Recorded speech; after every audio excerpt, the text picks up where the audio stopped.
Hello, how are you? कैसे हो सब लोग? बहुत बढ़िया। चलो आज हम अपने जो ये सीरीज है एनसीईआरटी की उसको आगे बढ़ाते हुए हम आज सवाल के बारे में स्टडी करेंगे। तो सबसे पहले प्लीज़ मेरे चैनल को सब्सक्राइब कीजिए, वीडियो को लाइक कीजिए, बेल आइकन का बटन प्रेस कीजिए और अपने फ्रेंड्स के साथ में शेयर कीजिए। चलो तो अब स्टार्ट करते हैं, ठीक है। सवाल क्लोरोफिल युक्त है, यानी ये जो फर्स्ट लाइन में बताया गया है क्लोरोफिल युक्त, इससे क्या हमें यानी इंडिकेट होता है, इससे ये इंडिकेट होता है कि सवाल सउपस्वीय सउपस्वीय तो वो प्रकाश संश्लेषण करेंगे, यानी सवाल प्रकाश संश्लेषीय, ठीक है। सरल है, थैलोइड सउपस्वी, मुख्यतः जलीय जलीय यानी ये बहुत प्रकार के मेराइन वाटर में पाए जाते हैं और यानी ये मीठे और खारे दोनों प्रकार के जल में पाए जाते हैं। ये अन्य आवासों जैसे नम युक्त पत्थर, मिट्टी, लकड़ी में भी पाए जाते हैं। लकड़ी पर पाए जाने वाले शैवाल को क्या कहते हैं? एफिफाइट्स कहा जाता है। उनमें से कुछ एक कवक कवक के बारे में आपको, कवक यानी लाइकेन के बारे में आपने पढ़ा होगा। जो पिछला चैप्टर था उसमें क्या होते हैं, कवक और शैवाल का जो एक घटक पाया जाता है उसे हम लाइकेन कहते हैं, ठीक है। और प्राणियों के संगठन में जैसे स्लथरीज, तो इसमें हमें याद रखने के लिए कौन सा एग्जाम्पल है इस पेरे में, जो प्राणियों के संगठन के रूप में पाया जाता है उसे क्या कहते हैं? स्लथरीज, ठीक है। तो अब नेक्स्ट पैराग्राफ की तरफ बढ़ते हैं, उसमें क्या क्या बताया गया है। शैवाल के माप तथा आकार में बहुत विभिन्नताएं पाई जाती हैं। ये कॉलोनी वोल्वक्स तथा तंतुमय यूलोथ्रिक्स स्पाइरोगैरा हो सकते हैं। इनमें से कुछ शैवाल बहुत ही विशाल यानी कैल्प, जो बहुत ही विशाल प्रकार का होता है, पाया जाता है। तो इसमें से जो हमें याद रखने लायक है वो क्या क्या है कि जो कॉलोनी है वो है वोल्वक्स और तंतुमय वो है स्पाइरोगायरा और यूलोथ्रिक्स, और जो विशाल यानी बहुत बड़े होते हैं वो है कैल्प। थैलोइड संरचना का क्या मतलब है? थैलोइड संरचना का मतलब है कि थैलस के समान संरचना, ठीक है। चलो अब हम आगे का जो पैराग्राफ है उसमें देखते हैं। ये जो पैराग्राफ है उसमें हमें शैवाल के जो रिप्रोडक्शन है, रिप्रोडक्शन सिस्टम के बारे में बताया गया है शैवाल के। चलो अब हम एल्गा के रिप्रोडक्शन सिस्टम के बारे में पढ़ते हैं। एल्गा में 3 टाइप्स का जो रिप्रोडक्शन सिस्टम है वो होता है, यानी मेनली तो 2 टाइप्स का ही होता है, कायिक और अलैंगिक। फिर लैंगिक जनन।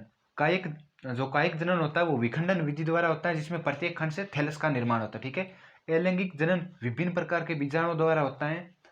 ये बीजाणु जूस्पोर होते हैं, जो विभिन्न प्रकार के बीजाणु पाए जाते हैं वो जूस्पोर होते हैं। उनमें एक कशेरुकिका के समान संरचनाएं पाई जाती हैं जो चलायमान होती हैं, ठीक है। और इसमें अंकुरण के बाद में एक पौधा बन जाता है, ठीक है। लैंगिक जनन 2 युग्मक सलयन से होता है, ये तो आप सबको पता है, क्योंकि लैंगिक जनन बिना 2 युग्मक जो 2 डिफरेंट टाइप के गैमेट है उनके फ्यूजन से ही लैंगिक जनन होता है। ये युग्मक कशाभिक यानी फ्लैजिला युक्त तथा माप में समान हो सकते हैं, यानी ये फ्लैजिला युक्त तथा माप में समान किस में पाए जाते हैं? यूलोथ्रिक्स में। फ्लैजिला विहीन लेकिन माप में समान किस में पाए जाते हैं? स्पाइरोगाइरी में। इसे क्या कहते हैं? समयुग्मकी कहते हैं। जब विभिन्न माप वाले 2 युग्मक संलगित होते हैं तथा संलगित होते हैं तो उसे असम युग्मजी कहते हैं, जैसे यूरोडाइना में, ठीक है।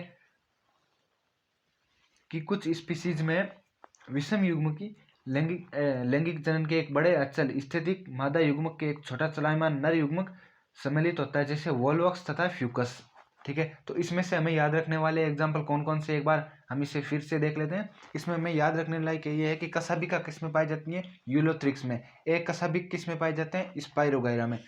यूलोथ्रिक्स और स्पाइरोगाइरा में दोनों का जो युग्मक का माप होता है, यानी मेल गैमीट और फीमेल गैमीट का दोनों का समान होता है, इसीलिए उन्हें कहते हैं समयुग्मजी। तो समयुग्मजी के एग्जाम्पल कौन है? यूलोथ्रिक्स और स्पाइरोगाइरा। और यदि हमें समयुग्मजी का एग्जाम्पल पूछ लिया जाए और उसमें बोल दिया जाए कि वित्त यानी कशाभिका, कशाभिका किस में पाई जाती है? समयुग्मजी में, यूलोथ्रिक्स में। एक कशाभिक कौन होता है? स्पाइरोगाइरा। उसके बाद आते हैं असमयुग्मजी। असमयुग्मजी का हमें एग्जाम्पल कौन सा है? यूरोडाइना। असमयुग्मजी का एग्जाम्पल कौन सा है? यूरोडाइना, ठीक है। और विषम युग्मजी का यदि हमें पूछ लिया जाए तो उसमें है वोल्वक्स और फ्यूकस। वोल्वक्स और फ्यूकस। विषम युग्मजी में जो मादा युग्मक होता है वो बहुत बड़ा होता है और चलायमान होता है, जबकि नर युग्मक छोटा और चलायमान होता है, ठीक है। अब हम आगे इसके बारे में क्या क्या दिए गए हैं वो देखते हैं। शैवाल वर्ग तथा उनके महत्वपूर्ण गुणों की जो सारणी वो नीचे दी गई है, सारणी में हमें बताया गया है, यानी जो टेबल है उसमें बताया गया है। मनुष्य के लिए शैवाल बहुत ही उपयोगी है। मनुष्य के लिए शैवाल बहुत ही उपयोगी है, बिल्कुल उपयोगी है, क्योंकि सबसे पहले आए थे एल्गी, फिर ब्रायोफाइटा, फिर टेरिडोफाइटा, फिर जिम्नोस्पर्म, फिर एंजियोस्पर्म। यदि हम सोचें एल्गा ही नहीं होती तो क्या एंजियोस्पर्म होते? क्या नहीं, तो फिर ये O2 भी नहीं होती, और O2 बिना तो जीवन असंभव सा ही है। चलो हम इसके बारे में और देखते हैं कि क्या बताए गए हैं। पृथ्वी पर प्रकाश संश्लेषण के दौरान स्थिरीकृत कार्बन डाइऑक्साइड का आधा भाग शैवाल द्वारा स्थिरीकृत किया जाता है। इसका कहने का मतलब क्या है, जो CO2 से O2 बनाने की प्रोसेस है, CO2 से O2 बनाने की प्रोसेस है, उसका 50% जो पार्ट है वो एल्गा द्वारा कंप्लीट किया जाता है। ठीक है, अब आगे क्या बोलते हैं, चलो हम इस बारे में देखते हैं। पहले हम यहाँ पे जो ये डायग्राम दे रखे हैं उन डायग्राम की बात कर लेते हैं। ये जो आपको फर्स्ट ऑफ डायग्राम दिखाई दे रहा है, लाइक बॉल टाइप की जो स्ट्रक्चर है, ये कौन सा है, ये वोल्वॉक्स का डायग्राम है। ये वोल्वॉक्स का डायग्राम है और इसमें संतति कॉलोनी है। ये जो अंदर छोटी छोटी बॉल दिखाई दे रही है, ये है संतति कॉलोनी, और ये है इनकी जनक कॉलोनी, जो लाइक एक बड़ी से यानी कॉलोनी आपको दिखाई दे रही है वोल्वॉक्स। ठीक है, यानी वोल्वॉक्स कैसा है, कॉलोनी है, स्ट्रक्चर में पाया जाता है। ठीक है, और जो ये देख रखा है, ये आपको दे रखा है यूलोथ्रिक्स। ठीक है, ये कैसा दे रखा है, यूलोथ्रिक्स। और यूलोथ्रिक्स कैसा था, तंतुमय, ये एक फिलामेंट लाइक स्ट्रक्चर है। कैसी, फिलामेंट लाइक, तंतुमय यूलोथ्रिक्स। ठीक है, अब हम आगे के देखते हैं। आगे का जो हमें दे रखा है, ये दे रखा है लेमिनेरिया का। ये किसका दे रखा है, लेमिनेरिया का। ठीक है, और उसके बाद में किसका दे रखा है, ये फ्यूकस का। यदि आपको पूछ लिया जाए कि एयर ब्लैडर किस में पाए जाते हैं, यानी जो वायु ब्लैडर है वो किस में पाए जाते हैं, ये पाए जाते हैं फ्यूकस में। ठीक है, ये इसके एयर ब्लैडर है। ये थोड़ी यहाँ पे बात जो ध्यान में रखने लायक है। ठीक है, और ये जो आपको दे रखा है थर्ड नंबर, ये है डिप्टियोटा का एग्जाम्पल। ठीक है, ये सभी कौन से, देखो लेमिनेरिया, फ्यूकस, डिप्टियोटा, ये कौन से, ब्राउन एल्गा है। ठीक है, ये है ब्राउन एल्गा। और ये कौन से, देखो वोल्वॉक्स, यूलोथ्रिक्स, ये कौन से, ग्रीन एल्गा, ये कौन से, ग्रीन एल्गा, यानी हरे शैवाल है। अब हम रेड एल्गा की तरफ बढ़ते हैं। उनके कौन कौन से एग्जाम्पल दे रखे हैं, उनके बस 2 ही एग्जाम्पल दे रखे हैं। उनमें से पहला है पोरफायरा का और दूसरा है पॉलीसाइफोनिया का। ठीक है, ये 2 एग्जाम्पल दे रखे हैं।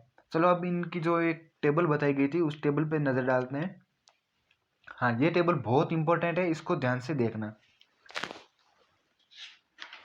देखते हैं, यानी इसमें जो शैवाल का डिवीजन किया गया है, शैवाल को 3 भागों में बांटा गया है, क्लोरोफाइसी, फियोफाइसी और रोडोफाइसी। क्लोरोफाइसी यानी जो हरे शैवाल होते हैं उन्हें क्लोरोफाइसी नाम दिया गया है। फियोफाइसी यानी जो भूरे शैवाल होते हैं उन्हें फियोफाइसी नाम दिया गया है। रेड शैवाल को रोडोफाइसी नाम दिया गया है। ये जो उनका डिवीजन है ये किसके आधार पर किया जाता है, ये जो उनके अंदर वर्णक पाए जाते हैं, यानी क्लोरोफिल वर्णक पाया जाता है, उसी के आधार पर किया गया, यानी क्लोरोफिल और जो अलावा उसके दूसरे वर्णक होते हैं उनके आधार पर इनका डिवीजन किया गया है। चलो तो हम देखते हैं, जो हरे शैवाल है उनमें क्लोरोफिल ए और बी पाया जाता है, ओनली क्लोरोफिल ए और बी पाया जाता है। और उनका यानी जो संचित भोजन है वो है स्टार्च। स्टार्च जो पायरेनोइड के रूप में पाया जाता है, स्टार्च पायरेनोइड यानी तेल बुंदक के रूप में स्टार्च पाया जाता है। ये इसमें मेंशन नहीं है, आप अलग से लिख लेना। ठीक है, स्टार्च यानी पायरेनोइड यानी तेल बुंदक के रूप में इसमें पाया जाता है, यानी जो ऑयल ड्रॉप होती है उसके रूप में पाया जाता है। और इसकी जो कोशिका भित्ति होती है वो सेलुलोज बताई गई है, जबकि सेलुलोज तो इसकी भीतरी भित्ति कोशिका होती है ना, जो वो होती है सेलुलोज की, जबकि बाहरी कोशिका भित्ति होती है वो होती है पेक्टोज की। ये भी इसमें मेंशन नहीं है, आप अलग से लिख लेना, इंपॉर्टेंट है। यानी जो भीतरी कोशिका भित्ति होती है वो होती है सेलुलोज की, और जो बाहरी होती है वो होती है पेक्टोज की। ठीक है, इसमें फ्लैजिला की स्थिति और संख्या क्या है, इसमें 2 से 8 फ्लैजिला पाई जाती हैं, समान और शीर्ष पर पाई जाती हैं। इनका जो आवास है वो अलवणीय जल, लवणीय जल और खारा में भी पाए जाते हैं। ठीक है, अब हम इसके बाद में देखते हैं फियोफाइसियन, जो भूरे शैवाल है उनके बारे में। उनमें एक तो क्लोरोफिल ए और सी पाया जाता है, यानी क्लोरोफिल में कौन सा टाइप पाया जाता है, ए और सी।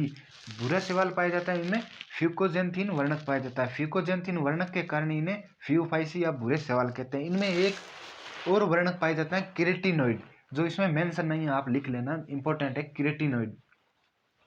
और इसमें जो संचित भोजन पाया जाता है वो है मैनिटोल, लेमिनेरिन। ठीक है, यानी ये भी एक प्रकार का स्टार्च है। जो स्टार्च किस प्रकार का पाया जाता है, ये लेमिनेरियन स्टार्च है। ठीक है, ये भी एक प्रकार का स्टार्च है। ठीक है, इसमें जो कोशिका भित्ति होती है वो सेलुलोज और एल्जिन की होती है। जो एल्जिन की कोशिका भित्ति होती है वो बाहर की तरफ होती है, और सेलुलोज की कोशिका भित्ति अंदर की तरफ होती है। ठीक है, जो एल्जिन की कोशिका भित्ति पाई जाती है वो बाहर की तरफ होती है और सेलुलोज की अंदर की तरफ। इसमें अब हम देखते हैं फ्लैजिला की स्थिति।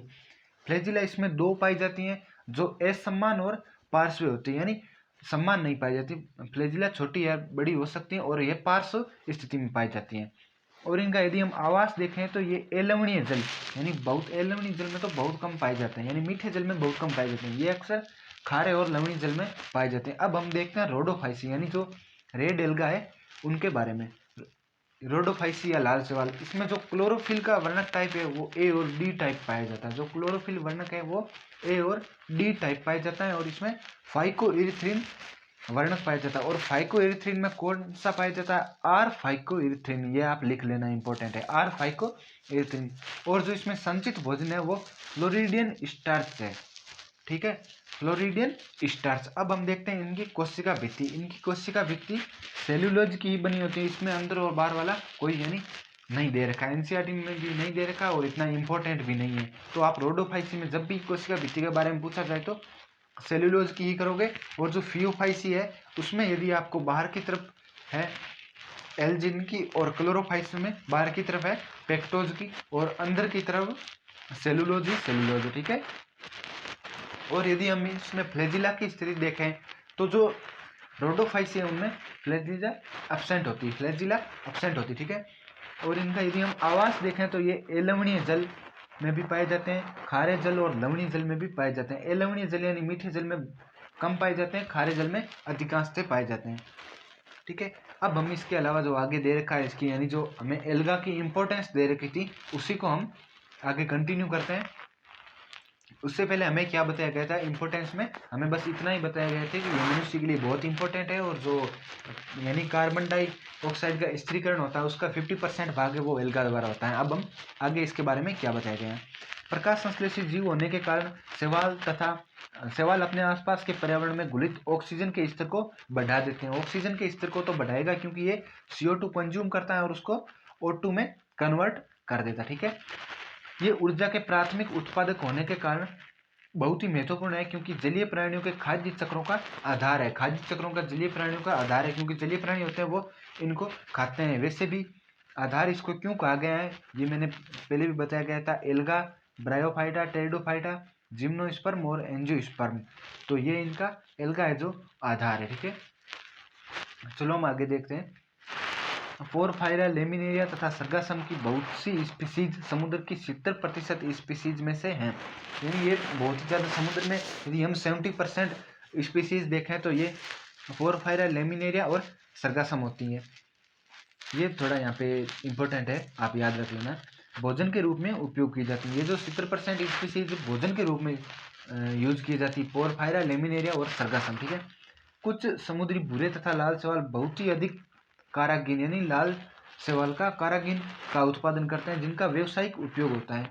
और कारागिन का क्या है? व्यावसायिक उपयोग होता है। जो कारागिन किससे? कुछ भूरे शैवाल और लाल शैवाल द्वारा उत्पन्न की जाती है, यानी रोडोफाइसी और फियोफाइसी द्वारा उत्पन्न की जाती है। जिलेडियम और ग्रेसिलेरिया से अगार प्राप्त होता है जिनका उपयोग सूक्ष्म जीवों के संवर्धन तथा आइसक्रीम तथा जेली बनाने में होता है। इस जिलेडियम और ग्रेसिलेरिया जो अगार होता है इनका एक आपको यूज याद होना चाहिए बायोटेक्नोलॉजी में, जेल इलेक्ट्रोफोरेसिस में भी इनका यूज है। इनका यूज जेली बनाने में, आइसक्रीम तथा सूक्ष्म जीवों के संवर्धन में भी किया जाता है। अगार का अगार किसका कंपोनेंट है? जिलेडियम और ग्रेसिलेरिया, ठीक है। क्लोरेला तथा स्पाइरुलिना एक कोशिकीय शैवाल है जिनमें प्रोटीन प्रचुर मात्रा में पाई जाती है। यहाँ तक कि इनका उपयोग अंतरिक्ष यात्री भोजन के रूप में भी करते हैं। और शैवालों को 3 भागों में बांटा गया है, क्लोरोफाइसी, फियोफाइसी और रोडोफाइसी। तो अब हमें इसमें से याद रखने वाली कौन कौन सी चीज़ें हैं? इनमें से यही है जो 70% स्पीसीज है भोजन के रूप में यूज की जाती है वो कौन सी है? पोरफायरा, लेमिनेरिया और सर्गासम, ठीक है।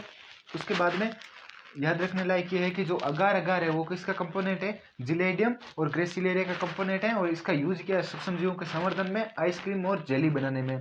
और क्लोरेला और स्पाइरुलिना वो एक कोशिकीय शैवाल है, ठीक है। सिंगल सेल प्रोटीन जिसे कहते हैं, सिंगल सेल प्रोटीन SSP, ठीक है। सिंगल सेल प्रोटीन का भी ये एक यानी इसको आप कंपोनेंट कह सकते हो क्लोरेला और स्पाइरुलिना का, ठीक है। इनका उपयोग अंतरिक्ष यात्री भोजन के रूप में भी करता है।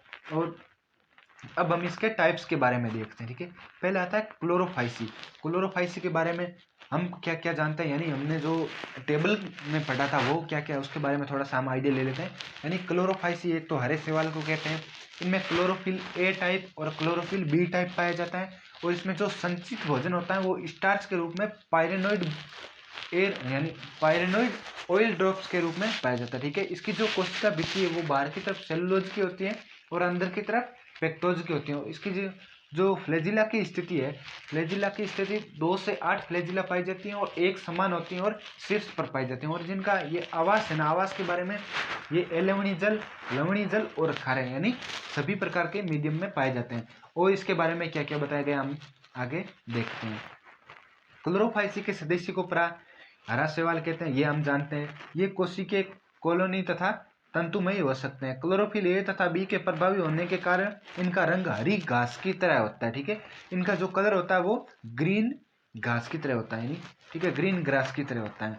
वर्णक सुस्पष्ट क्लोरोप्लास्ट में पाए जाते हैं और वर्णक तो हमेशा क्लोरोप्लास्ट में पाए जाते हैं वैसे भी। ठीक है, क्लोरोप्लास्ट डिस्क, प्लेट, जालिकाकार, कप के और सर्पिला रिबिन के आकार की हो सकती है। जो इनके यानी ये क्लोरोप्लास्ट के साइज के बारे में बताया गया है। ये कौन सी साइज में पा सकती हैं? डिस्क के रूप में पाई जाती हैं, प्लेट के रूप में पाई जाती हैं, जालिकाकार के रूप में पाई जाती हैं, कप के रूप में पाई जाती है, सर्पिल आकार पाई जाती है और रिबिन के आकार की हो सकती हैं। इसके अधिकांश सदस्यों के क्लोरोप्लास्ट में एक या एक से अधिक पायरेनोइड होते हैं। और यदि इसमें पूछ लिया जाता है यानी पायरेनोइड की संख्या कितनी होती है, एक या एक से अधिक पाए जाते हैं पायरेनोइड। ठीक है, जो यानी जो इनकी फूड स्टोरेज है उसके बारे में बता रहे हैं। पायरेनोइड स्टार्च है, कुछ शैवाल तेल बूंदक के रूप में भोजन संचित करते हैं, यानी ऑयल ड्रॉप्स के रूप में भोजन संचित करते हैं। हरे शैवाल में प्राय एक कठोर कोशिका भित्ति होती है जिसकी बाहरी सतह भीतरी सतह सेलुलोज और बाहरी सतह पेक्टोज की बनी होती है। ठीक है, अब हम जो ये ग्रीन एल्गा है, ग्रीन एल्गा के हम रिप्रोडक्शन सिस्टम पर आते हैं। उसके बारे में क्या बताया जा रहा है। जो कायिक जनन है वो तंतु के टूटने तथा विभिन्न प्रकार के स्पोर्स के बनने से होता है। अलैंगिक जनन फ्लैजिला युक्त स्पोर्स से होता है। स्पोर्स स्पोरेंजिया यानी चल बीजाणु धनी में बनते हैं। स्पोर्स है वो यानी बीजाणु कहाँ पे बनते हैं, चल बीजाणु धनी में बनते हैं। अलैंगिक जनन में लैंगिक कोशिकाओं के बनने में बहुत विभिन्नताएं दिखाई देती हैं। यह समयुग्मकी, असमयुग्मकी, विषमयुग्मकी हो सकता है। इनके सदस्य क्लेमाइडोमोनास, वोल्वॉक्स, यूलोथ्रिक्स, स्पाइरोगाइरा और कारा हो सकते हैं। ठीक है, ये इसके एग्जाम्पल है। क्या है? एग्जाम्पल।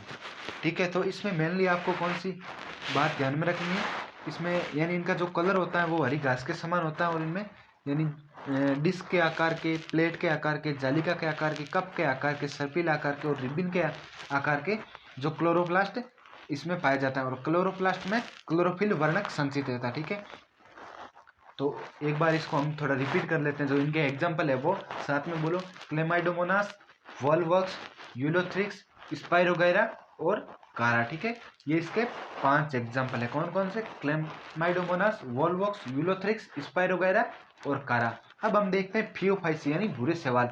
तो हम चलो पहले आइडिया ले लेते हैं कि हम क्या क्या जानते हैं भूरे शैवाल के बारे में। भूरे शैवाल इसको फियोफाइसी कहा जाता है। इनमें जो क्लोरोफिल का टाइप होता है वो ए और सी टाइप पाया जाता है क्लोरोफिल का। और ये फ्यूकोजेंटिन और किरेटिन वर्णक, किरेटिनोइड भी वर्णक इनमें पाया जाता है। जो इनका फूड स्टोरेज होता है वो लेमिनेरियन स्टार्च होता है। ठीक है, लेमिनेरियन स्टार्च। और जो इनकी सेल वॉल होती हैं वो बाहर की तरफ एल्जिन की होती हैं और अंदर की तरफ सेलुलोज की होती हैं। और इनकी जो फ्लैजिला की स्थिति होती है वो असमान होती है, पार्श्व होती है। और इनकी संख्या फ्लैजिला कितनी पाई जाती है? 2। यदि हम इनके आवास की बात करते हैं तो ये लवण जल यानी मीठे पानी में बहुत कम पाए जाते हैं। अधिकांश ये समुद्री यानी ये खारे पानी में पाए जाते हैं। चलो अब हम स्टार्ट करते हैं फियोफाइसी। फियोफाइसी अथवा भूरा शैवाल मुख्यतः समुद्री आवास में पाए जाते हैं क्योंकि ये मुख्यतः खारे पानी में ही पाए जाते हैं। उनके माप तथा आकार में बहुत विभिन्नताएं होती हैं। ये सरल सखित तंतुमय यानी एक्टोकार्पस, एक्टोकार्पस किसका एग्जाम्पल है? फियोफाइसी का। तंतुमय का भी एग्जाम्पल है। फियोफाइसी में तंतुमय एक्टोकार्पस से लेकर सघन विशाल यानी कैल्प तक हो सकते हैं। कैल्प की ऊंचाई 100 मीटर तक हो सकती है।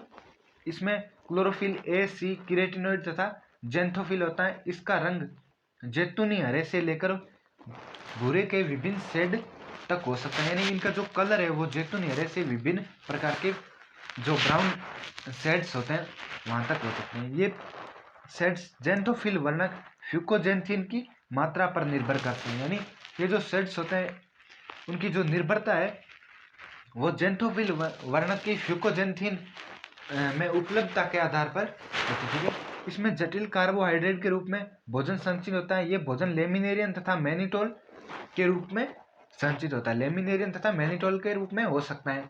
कायिक कोशिका में सेलुलोज से बनी कोशिका भित्ति होती है जिसके बाहर की ओर एल्जिन का जिलेटिनी अस्तर पाया जाता है, जो बाहर की ओर एल्जिन का जिलेटिनी अस्तर पाया जाता है। प्रोटोप्लास्ट में लवक के अतिरिक्त केंद्र में रस धनी तथा केंद्रक होते हैं। पौधा प्राय संलग्न द्वारा सबस्ट्रेट द्वारा जुड़ा होता है, यानी ये जो प्लांट होता है वो सबस्ट्रेट यानी बेसल जो इनका सबस्ट्रेट होता है उससे जुड़ा होता है। सबस्ट्रेट यानी एक टाइप आप बोल सकते हो लीफ और जो यानी लैंड है, लीफ और जमीन है उसके बीच के जो ये पार्ट है उसको हम सबस्ट्रेट कह सकते हैं। ठीक है, एक वृंत तथा पत्ती की तरह प्रकाश संश्लेषी अंग होता है। इसमें कायिक जनन विखंडन विधि द्वारा होता है। अलैंगिक जनन नाशपाती के आकार वाले दो फ्लैजिला युक्त जूस्पोर द्वारा होता है। इसके फ्लैजिला असमान तथा वे पार्श्व रूप में जुड़े होते हैं, ये हम पहले भी डिस्कस कर चुके हैं। चलो हम इसके बारे में आगे क्या क्या जानते हैं। और इसमें लैंगिक जनन समयुग्मजी, असमयुग्मजी, विषमयुग्मजी हो सकता है। युग्मों का संगम जल अथवा अंडधानी, अंड यानी मेनली तो गैमिट का जो फ्यूजन है वो पानी में होता है, और जो विषम युग्मजी स्पीसीज होते हैं उनका गैमिट का फ्यूजन अंडधानी में होता है। युग्मक पोरफायरा यानी नाशपाती के आकार के होते हैं। पार्श्व में दो असमान फ्लैजिला लगी होती है। ठीक है, पार्श्व में दो असमान फ्लैजिला लगी होती है। ठीक है, अब हम इसके जो एग्जाम्पल है उनकी बात करते हैं। एग्जाम्पल कौन से है? एक्टोकार्पस तो आपको पहले ही बता दिया गया था, जो सरल शाखित और तंतुमय है। ठीक है, यानी तंतुमय जो एग्जाम्पल है वो एक्टोकार्पस का है और फियोफाइसी का है। एक्टोकार्पस, डिप्टोटा, लेमिनेरिया, सर्गासम तथा फ्यूकस। और एयर ब्लैडर किस में पाए जाते हैं? फ्यूकस में, ये मैंने पहले भी बताया था। ठीक है, तो ये इसके एग्जाम्पल है। चलो एग्जाम्पल एक बार फिर से याद करते हैं। एक्टोकार्पस, डिप्टोटा, लेमिनेरिया, सर्गासम तथा फ्यूकस। इसके बाद हम देखते हैं रोडोफाइसी यानी जो लाल शैवाल है उसके बारे में। चलो हम पहले देखते हैं हम क्या क्या जानते हैं लाल शैवाल के बारे में। लाल शैवाल को रोडोफाइसी कहा जाता है। ठीक है, और इसमें जो क्लोरोफिल का टाइप होता है वो ए और डी पाया जाता है, और इनका लाल कलर किसके कारण होता है? R फाइकोइरिथ्रिन के कारण। तो इसमें क्लोरोफिल के अलावा वर्णक पाया जाता है वो है R फाइकोइरिथ्रिन। ठीक है, और जो इसमें भोजन संचित रहता है वो फ्लोरिडियन स्टार्च के रूप में रहता है। जो इनकी सेल वॉल होती है वो सेलुलोज की होती है, और इसमें फ्लैजिला एब्सेंट होती है। फ्लैजिला क्या होती है? एब्सेंट, ये इंपॉर्टेंट है, फ्लैजिला एब्सेंट होती है। और जो इनका यदि हम आवास देखे जाए तो आवास है एल्युमिनियम जल में, यानी मीठे जल में कुछ एक पाए जाते हैं, और ज़्यादातर जो मेराइन वाटर यानी खारे पानी में पाए जाते हैं। चलो हम एनसीईआरटी इसके बारे में और क्या एक्सप्लेन करते हैं उसके बारे में हम देखते हैं। रोडोफाइसी लाल शैवाल जिनका लाल रंग R फाइकोइरिथ्रिन के कारण होता है। अधिकांश लाल शैवाल समुद्र में पाए जाते हैं क्योंकि ये ज़्यादातर मेराइन वाटर में ही पाए जाते हैं। इनकी बाहुल्यता समुद्र के गर्म क्षेत्र में अधिक होती है। ये पानी की सतह पर जहाँ अधिक प्रकाश की तीव्रता होती है वहाँ पर पाए जाते हैं। समुद्र की गहराई में भी जहाँ प्रकाश कम होता है वहाँ भी पाए जाते हैं। यानी ये जो रोडोफाइसियन जो लाल शैवाल है वो समुद्र की सतह पर भी पाए जा सकते हैं और समुद्र की गहराई में भी पाए जा सकते हैं। समुद्र की सतह पर जहाँ पर बहुत ज़्यादा यानी लाइट्स होती हैं, सनलाइट्स, वहाँ पर भी पाए जाते हैं, और समुद्र के डीपर पार्ट में भी पाए जाते हैं जहाँ पर सनलाइट बहुत कम होती है। चलो आगे और इसके बारे में क्या बताया गया। लाल शैवाल का लाल थैलस अधिकांश बहुकोशिकीय होता है, यानी ये मल्टी सेलुलर है। कौन सा? मल्टी सेलुलर टाइप्स में पाया जाता है, मेनली मल्टी सेलुलर टाइप में पाया जाता है रोडोफाइसी। इनमें से कुछ की संरचना बड़ी जटिल होती है, और इनके जो भोजन स्टोरेज होती है वो फ्लोरिडियन स्टार्च के रूप में संचित होती है। इस स्टार्च की संरचना एमाइलोपेक्टिन तथा ग्लाइकोजन की तरह होती है। ये लाइन बहुत इंपॉर्टेंट है, याद रख लेना। इस जो स्टार्च की स्ट्रक्चर होती है वो एमाइलोप्रोटीन यानी एमाइलोप्रोटीन नहीं है, ये एनसीईआरटी की एक करेक्शन है। एमाइलोप्रोटीन नहीं, एमाइलोपेक्टिन करो यहाँ पे। एमाइलोपेक्टिन तथा ग्लाइकोजन की तरह होती है। ठीक है, ये तो इसके जो जो फूड स्टोरेज थी उसकी स्ट्रक्चर के बारे में बता दिए गए। अब इसके बारे में आगे और क्या बताते हैं। इसमें कायिक जनन विखंडन, अलैंगिक जनन एचएल स्पोर्स, लैंगिक जनन एचएल युग्मक द्वारा होते हैं, लैंगिक जनन विषम युग्मजी होता है, यानी इसमें लैंगिक जनन है वो विषम युग्मजी एक ही प्रकार का पाया जाता है। रोडोफाइसी में जो लैंगिक जनन है वो विषम युग्मजी टाइप का ही होता है, यानी इसमें युग्मक का संलयन कहाँ होगा, अंडधानी में होगा। ठीक है, चलो हम आगे देखते हैं। इसके पश्चात निषेचन विकास होता है, यानी जो निषेचन के बाद में एम्ब्रियो का डेवलपमेंट होता है। और इसके बाद में हम इसके एग्जाम्पल देखते हैं। इसके सामान्य सदस्य है वो है पॉलीसाइफोनिया, ग्रेसिलेरिया, पोरफायरा और जिलेडियम। यदि हम यानी इसके जो चार ही एग्जाम्पल है, चार एग्जाम्पल कौन से हैं, पॉलीसाइफोनिया, ग्रेसिलेरिया, पोरफायरा और जिलेडियम। और यदि हम इसके एग्जाम्पल की ट्रिक की बात करें तो पीजी ट्रिक है इसकी, पीजी यानी पोरफायरा और ग्रेसिलेरिया, पॉलीसाइफोनिया और जिलेडियम। ठीक है, तो बस आज के लिए इतना ही। Thanks for watching this video. Please आप यूट्यूब चैनल को सब्सक्राइब करो और सपोर्ट करो, वीडियो को लाइक करो, अपने फ्रेंड्स के साथ में शेयर करो। थैंक्स।